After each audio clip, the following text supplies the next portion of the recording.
Sesuai Peraturan Menteri Tenaga Kerja Nomor Per-03-1998,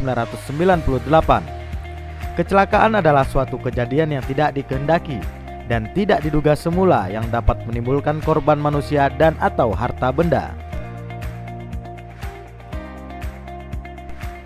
Jadi, semua kerugian perusahaan yang disebabkan oleh proses produksi itu merupakan kecelakaan baik yang terjadi pada tenaga kerja, peralatan produksi, produk, atau kegagalan proses produksi.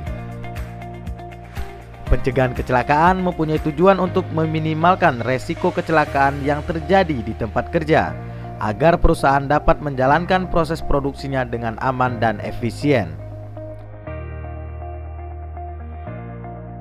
Adapun ruang lingkup pencegahan kecelakaan ini adalah 1. Antisipasi. Antisipasi ialah kemampuan untuk memperkirakan, memprediksi, dan mengestimasi bahaya atau hazard yang mungkin terdapat pada tempat kerja yang merupakan konsekuensi dari penggunaan peralatan dan mesin produksi.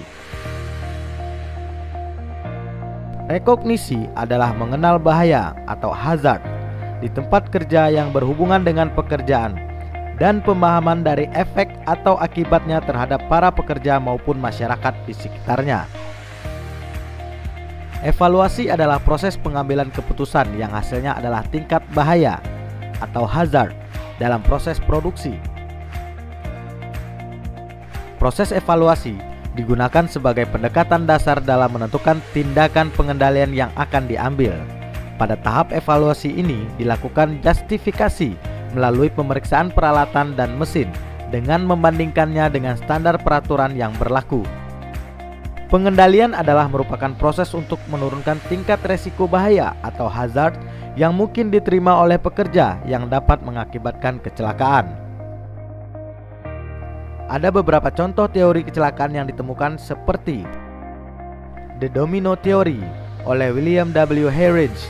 Dalam teori Hayridge menyatakan bahwa 88% dari kecelakaan disebabkan oleh pekerja, 10% disebabkan oleh pekerjaan, dan 2% karena takdir Tuhan.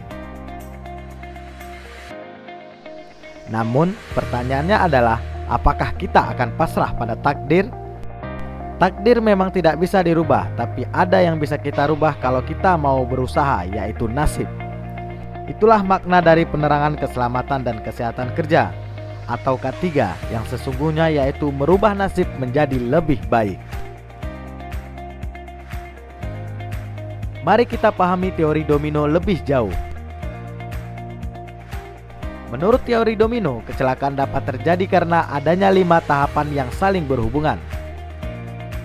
2 tahapan ada di luar perusahaan, yaitu lingkungan sosial atau latar belakang dari tenaga kerja dan sifat-sifat individu tenaga kerja. Sedangkan ada 3 tahapan di dalam perusahaan, yaitu perbuatan atau kondisi yang berbahaya, kecelakaan, dan cedera atau rusak.